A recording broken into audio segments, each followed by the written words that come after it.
What's up, family? So today, early this morning, I was doing one of the things I like to do when I'm relaxing and chilling, and that is to watch maybe two or three of my favorite YouTubers doing video Holy Land tours. And yeah, I love it. I love it. I love watching video tours of different cities. I got my cities I like to watch. I won't go into all of them, but these are cities where I look at them and I'm like, man, if money were no object, I would have me a crib in this city. And there's two or three of them around the world. I haven't visited them, but I'm not going to say what those cities are because I don't like people all up in my business like that. But anyway, one of the places I like to watch these walking tours of is Israel. I'll say that. The Holy Land. From Tel Aviv to Jaffa to Jerusalem to Nazareth, Bethlehem, Capernaum, Caesarea. Israel's a beautiful country that I've never visited, at least not in this lifetime. But yeah, I know why I said that too. But anyway, I love to. I don't know. It's a beautiful place, and these guys out here walking with these high definition cameras, they really bring it home. They bring it to life for you if you have a high definition television. So I like to do that.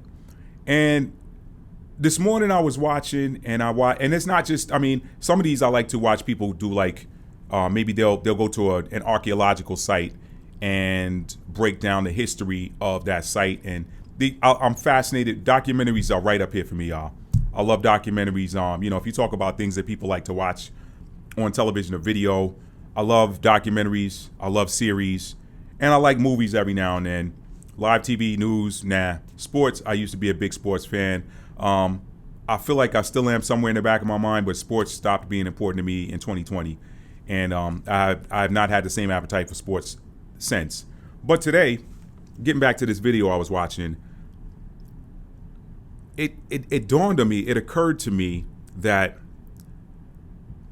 there are a whole lot of people all around the world that are in various different positions of liturgical or, let me just not get fancy with it, church religious authority. All right, a whole lot of people in positions of authority. And these people, these organizations, these structures have monetized. They have monetized the life of the man for whom they named a religion, okay? Which is ironic in and of itself because his name was not Christ. His name was neither Jesus nor Christ, but I don't knock anybody that uses those terms because I understand that it is, when you use them, especially in prayer, it is the invocation of an energy. And so I don't trip on anybody because those are terms that I used to use regularly. I use them sparingly now, and it's typically in conversation. But the life of this man has been heavily monetized. And the irony of it is the people that are out here preaching Christ,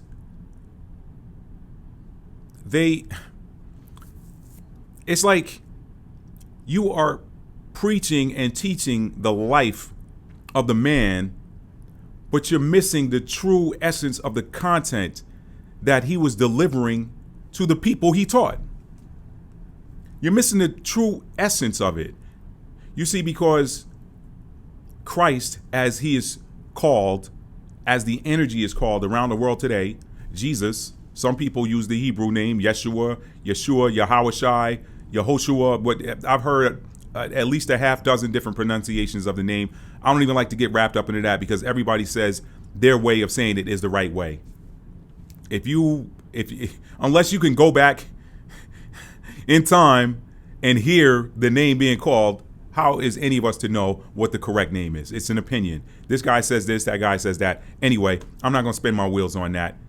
Call it whatever works for you. Okay, call whichever name works for you and resonates within your soul. You won't be wrong. You will not be wrong. Okay. That being said,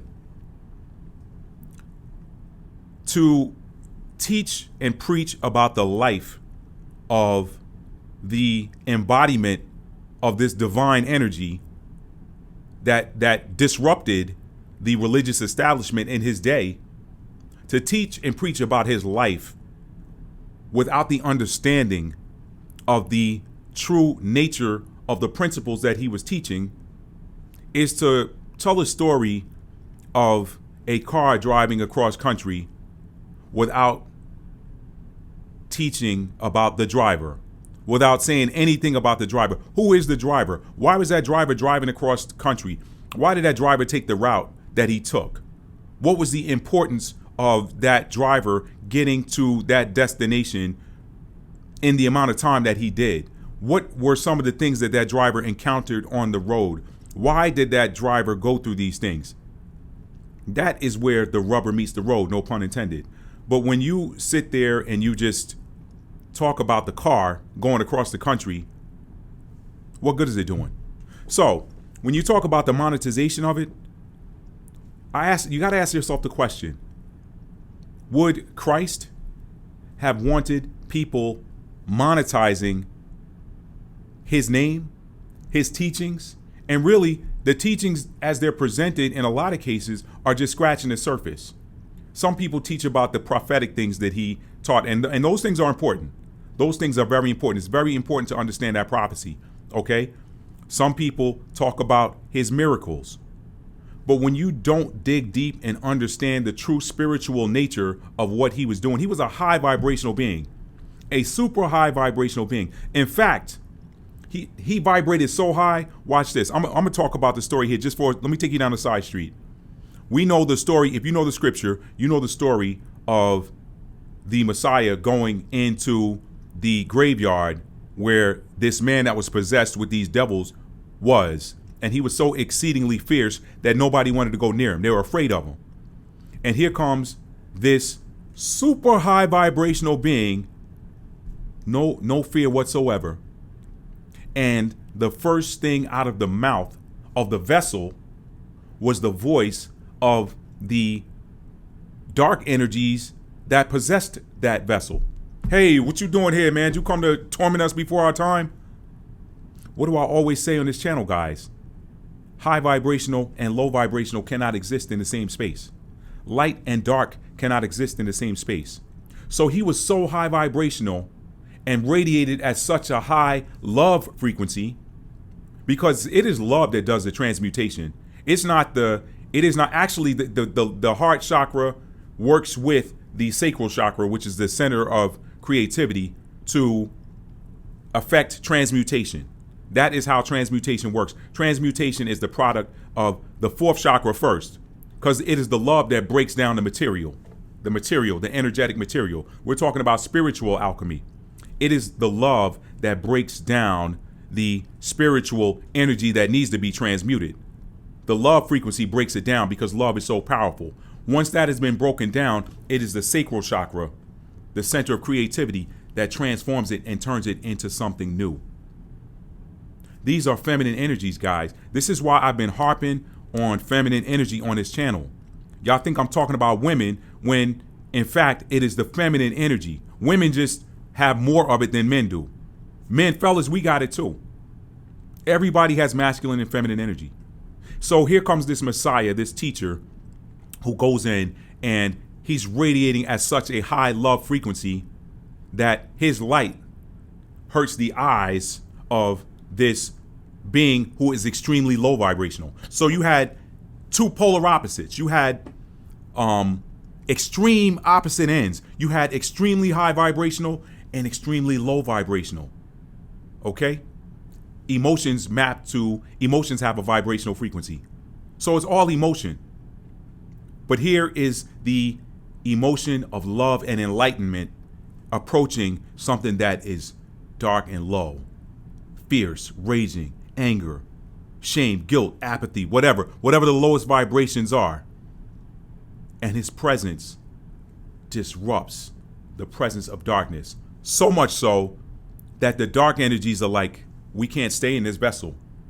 We cannot stay in this vessel. This is why when high vibrational beings look you in your eyes, if you are not at the same vibrational frequency, it bothers you. It bothers you. It bothers you.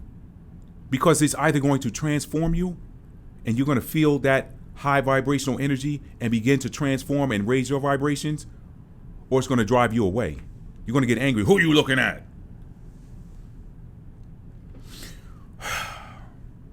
So he comes in, and these low vibrational entities have to leave this vessel. Because what you're looking at right here, all that's a vessel. All of that is a vessel. My arms, I just hit my biceps. And for those of you that be looking into stuff, is somebody doing hand signals? No, I ain't doing no hand signals. Some of y'all be doing the most, man. Anyway, yeah, the vessel. That's all this is a vessel. So it is a vessel of light or a vessel of darkness. That's it. We are energy beings, y'all. We are energy. We are energy. We are made up of the same energies that we see when we look up in the nighttime sky. Some people don't want to hear that. Some people don't.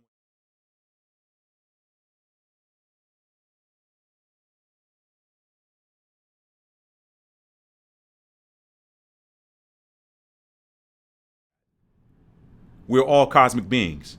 All of us are. It's just what area of the cosmos do you have is the majority of, or what part of the kitchen did your ingredients come from? I use the example of baking. A baker can bake cookies or they can bake a cake. It's the same ingredients. All right? The same ingredients go into it, but they're different degrees of those ingredients. Biscuits, you can make cookies, you can bake a cake, you can make biscuits, you can make bread. They're all the same ingredients, but different amounts, different portions to create something different. That is who we are. This is why y'all hear me harping on birth charts. I talk about birth charts, I talk about astrological natal charts. If you don't know who you are and you don't begin to understand your makeup, how can you understand somebody else? How can you understand why you can be in the presence of one person and why you can't be in the presence of somebody else? How can you understand why you get along with this person and why you don't get along with that person? You just say, oh, they don't like me. No, there might be a reason for it. Maybe your energies don't mix, and that's okay. Because once you understand that, then both of you can do the work that's required to make it work if you need to occupy the same space. That is it. That is it. That's all astrology is. Some people try to make it like it's some kind of dark magic or something. No, you just read. It's math. It is math. Is this 2 cups of sugar or 1 cup of sugar? Is this 3 cups of flour or 2 cups of flour? How many? Is this a tablespoon of salt or a teaspoon of salt? I need to know. Does this have vinegar in it or no vinegar? I need to know. Okay? So this man comes in. His light disturbs the darkness that is in this other vessel. And so that darkness has to leave. That darkness has to leave. And what we see is the healing that takes place subsequently. The darkness leaves, the light returns to this being. And he looks normal. They're like, hey, is that the same person? This is what happens. This is what being born again really is. The people tell you being born again is going up and quoting some words in front of the church. I did a whole video on what does it mean to be born again. I did a whole video on that. I did that back in the day. I went up, confess the Lord Jesus, Romans 10:9, all of that. But I don't feel like I changed until I had a true spiritual awakening that occurred at the heels of going through the dark night of the soul. I'll put a link in the description box below so y'all can check that out. That is when I truly was born again. Because the things that I did on the front side of that, they don't interest me anymore. I'm a new person now. I'm not the same person anymore. Now, that new person that I am now, that or that old person I was prior to going through the dark night of the soul, guess what? That old person was the same old person I was when I went up and gave my life to the Lord, so to speak.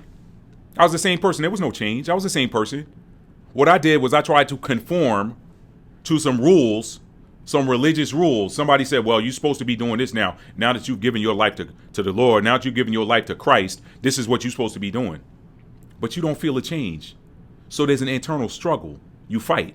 You fight yourself. I know I went down the weeds. Not in the weeds. I know I went off a side road, y'all. I'm going to come back to this, though. Because here's the interesting thing.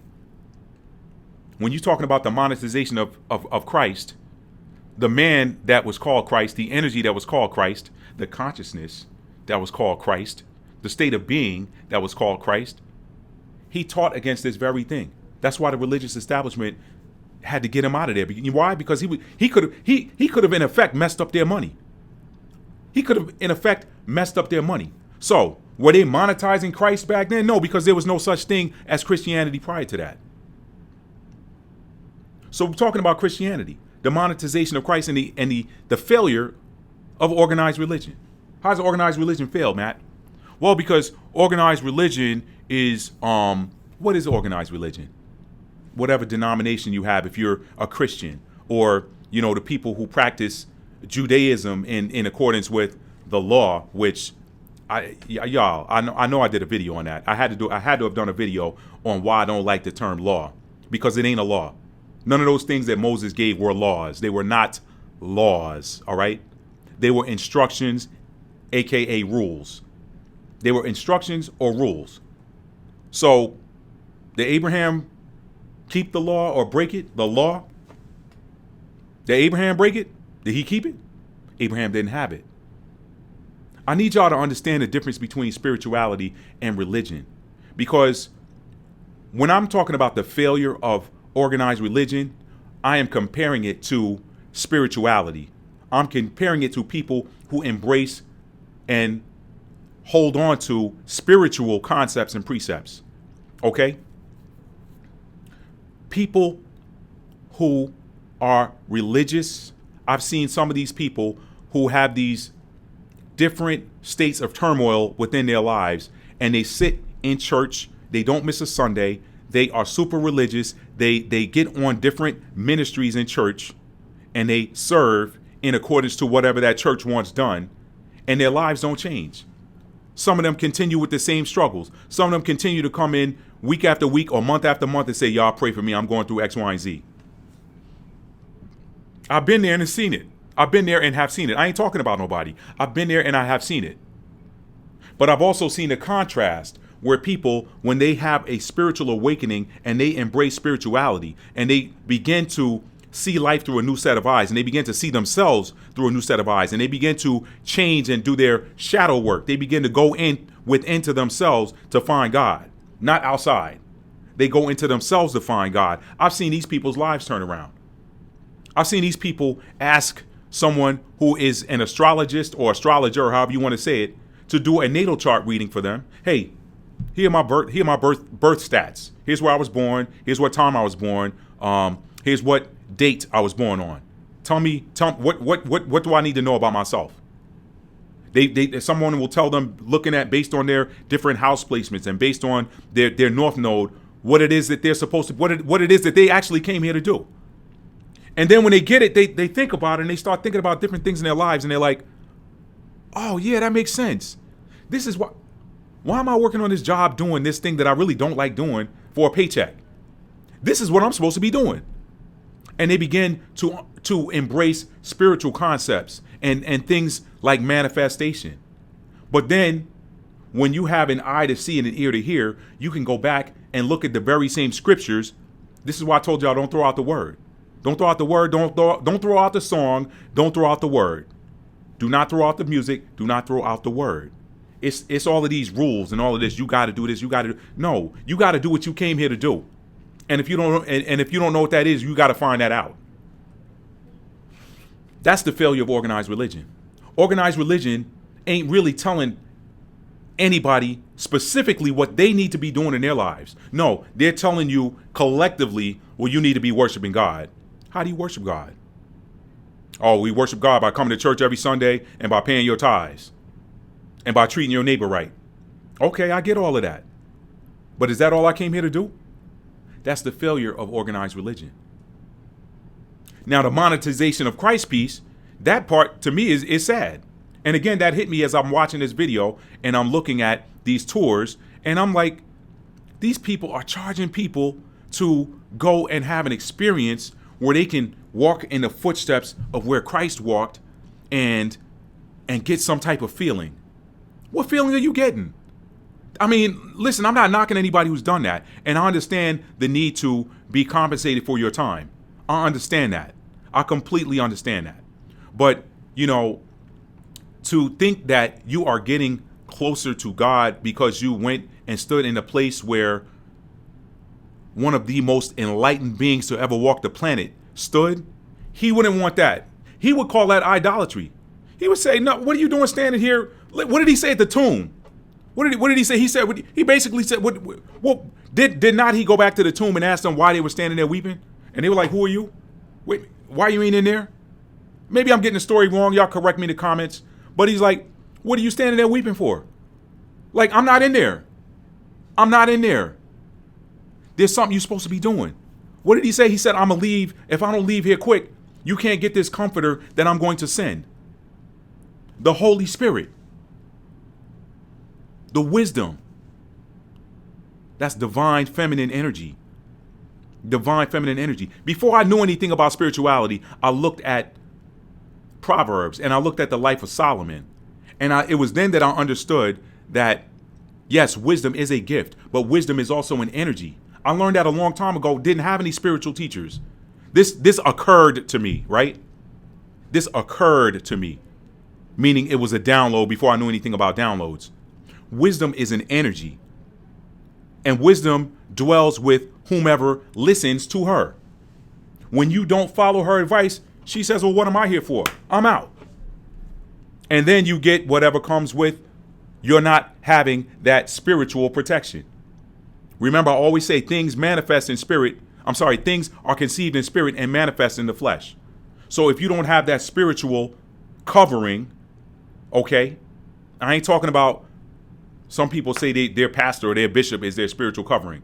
No, you're adhering to the voice of wisdom is your spiritual covering. You got angels and don't get me. I'm not going to go down that path. You came here with a spiritual covering. Are you going to listen? That's the question. You came here to do a job. You came here from spirit into the natural, occupying a natural vehicle, a natural vehicle to do a job. What did I come here to do? That's in your birth chart. I bet you your pastor can't tell you what you came here to do. He's going to tell you came here to worship. What did the Messiah tell a Samaritan woman? He said, you don't even know what you're worshiping. He said the hour is coming where the true worshipers will worship in spirit and in truth. Because God is a spirit. In spirit and in truth. So you worship in spirit, in energy. What are you doing? Are you living the life that you came here to live? Are you harming anybody en route to doing what you came here to do? That's what you're being graded and judged on. Not on how many times you came to church. Not on whether or not you paid your tithes.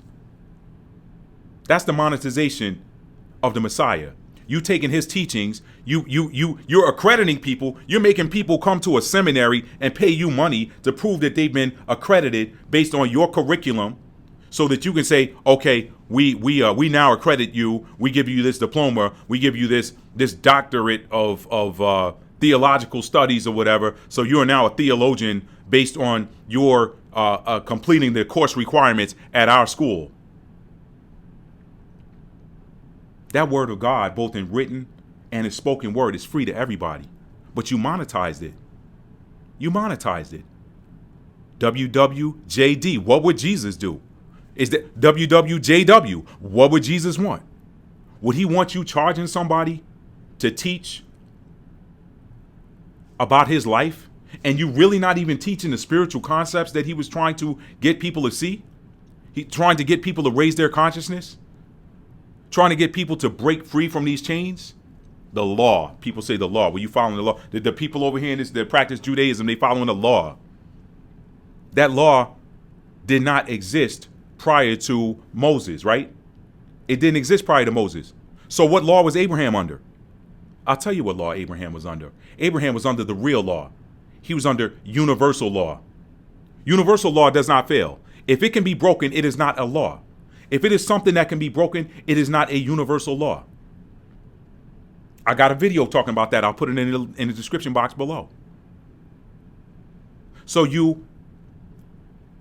law. Let me talk about that. Let me talk about that for just a minute, because there's nothing wrong with it. What did the Messiah said? He said, I didn't come here to what did he say? He said, I believe it's Matthew 5 and 7. No, it's not 5 and 7. It's 5 and Matthew 5 and 17. 17. He said, think not that I am come to destroy the law or the prophets. I am not come to destroy, but to fulfill. If we know it's not a law, but in a set of instructions or rules, then he's basically saying, I didn't come here to break it. I didn't come here to break any of the prophets before. I came here to fulfill these instructions.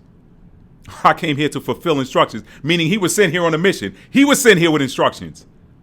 He was sent here with instructions, and he came to fulfill those. Where were these instructions? What instructions did Adam and Eve have? What law were they under? The instructions came directly from the spirit of wisdom, from the spirit of truth. Do this, do that. Spirit guides, okay? Do this, do that. Don't do this, don't do that. When you fail to follow the instructions, you get what comes with it. I talked about this in another video I did a few years back. The blessings and the curses are always built into the instruction. When you follow the instructions, you get the blessing. When you fail to follow the instruction, you get whatever destruction comes with that. If you're not building something according to code and a storm comes through and the house falls down, then guess what? You failed to follow the instructions, so it ain't nobody's fault but your own. You can't say, man, God punished me. No, God didn't punish you. You punished yourself. He gave you the instruction. You punished yourself by failing to follow the instructions. If the cake says bake at 300 degrees for 2 hours, well, I don't know anything about baking, y'all. Probably don't take no 2 hours to bake a cake. But if it, just for example, if the cake says bake at 300 degrees for 2 hours, and you bake it you wanted to come out faster, so you say, well, I'm gonna take this up to 400 and bake it for 30 minutes, and the cake burn up. Did somebody punish you? Did somebody curse you? No, you did it to yourself because you failed to follow the instructions and be patient.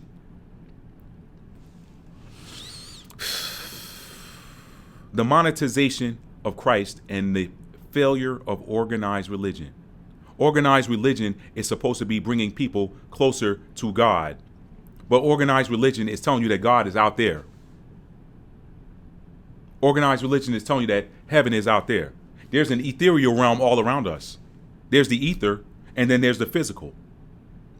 There's the ether and the physical. God is within you. What did the Messiah said? He said, if they tell you Christ is here, or the kingdom is here, there, he said, don't follow them or don't believe them. He said, for the kingdom of heaven is within you. He's trying to tell you. He was telling us all along, but we've been teaching it wrong. You're monetizing the system. Hey, you know what? Hey, let's go out here and get people to come to our church. If you were truly operating in the spirit of the energy that was the man that the world has so affectionately called Christ, if you were truly operating in that energy, you wouldn't care what church somebody went to, as long as they were going where they could receive proper instruction on how to find out who they are and what they're supposed to be doing. Got people walking around here for decades not truly and fully understanding who they are and what their purpose, their life mission is on earth. Not everybody has the same mission. We all didn't come here to do the same things. We all were not born at the same time on the same date. So therefore, we all have different energies.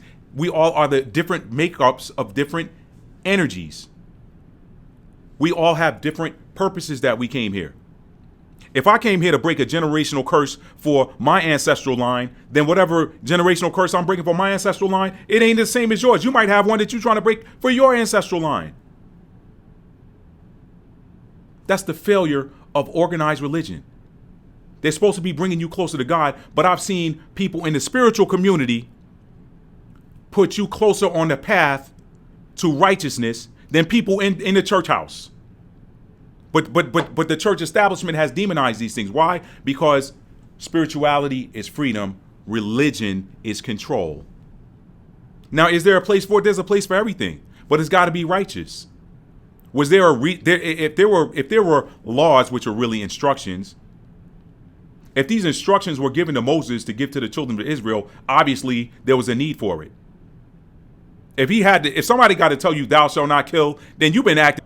Let me not say that, because some people have a problem with that word. If somebody says to you, if they got to tell you that thou shalt not kill, then you've been acting a complete idiot. You've been acting a nut. Should nobody have to tell you that? Nobody should have to tell you that.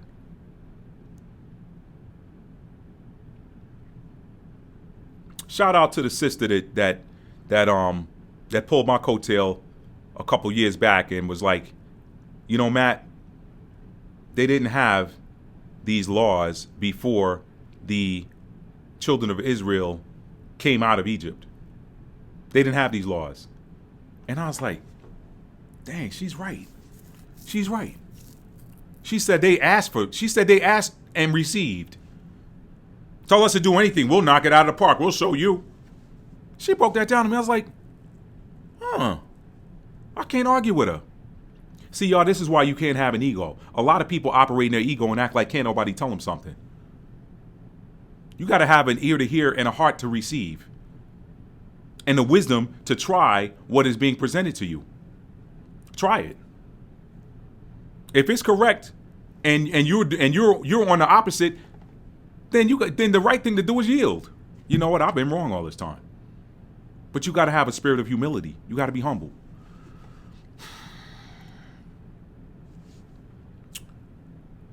Charging people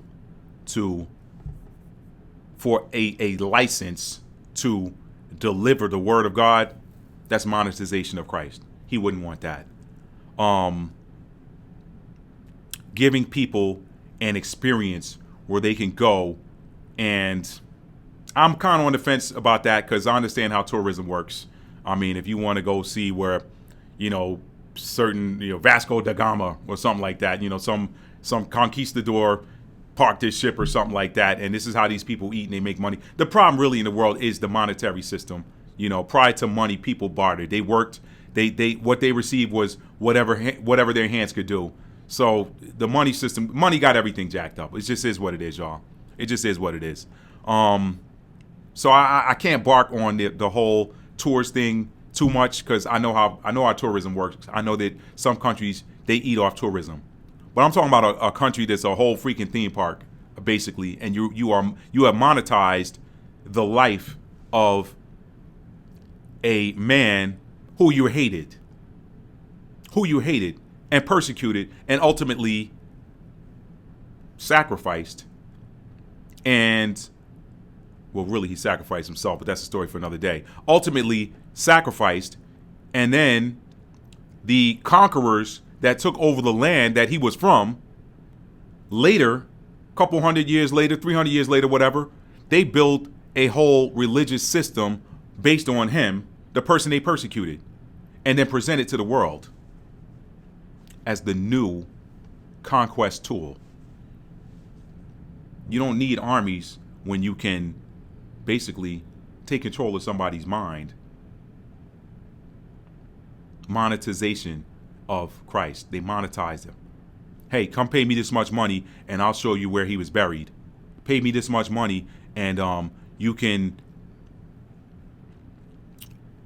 pay me this much money. Come pay your tithes and I'll give you a blessing. He wouldn't have done any of that. He wouldn't have done any of that. He healed for free. He taught for free. He taught. He said, I came here to do the work my Father sent me to do. When I'm done, I'm deuces. I'm out.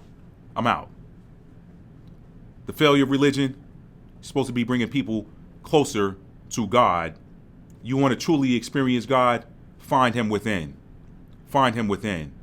And then raise your consciousness level, raise your elevations, raise your vibrations, elevate your vibrations, and then you'll see. Then you'll truly experience God.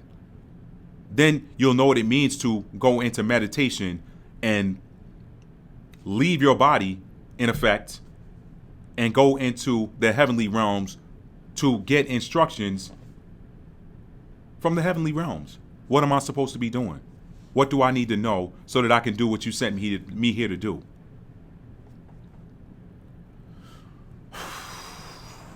That's about all I got, y'all.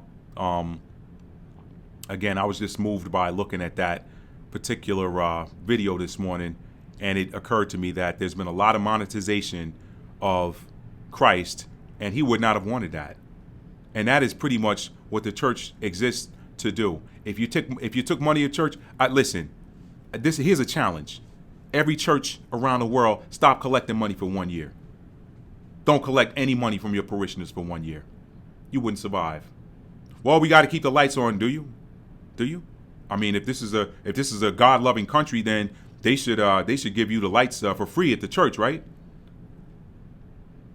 Well, no, it costs us. Oh, okay. So what? I mean, what do you love more? Can't serve God and money. And that's not to say that there's anything wrong with money. It's what are you using it for, and are you obtaining it righteously? I don't know why this moved me. I just wanted to just turn the video on and record today. I don't do this a lot. Should probably do it more, but there's just so much to this. There's so many layers to it. Christianity, you guys hear me going in. I don't, well, Matchy, I don't know what's gotten into Matt lately. He's talking bad about Christianity, whatever. Was Abraham a Christian? Y'all call the 3 biggest religions in the world Abrahamic religions, and Abraham didn't practice any of them. Not a one of them.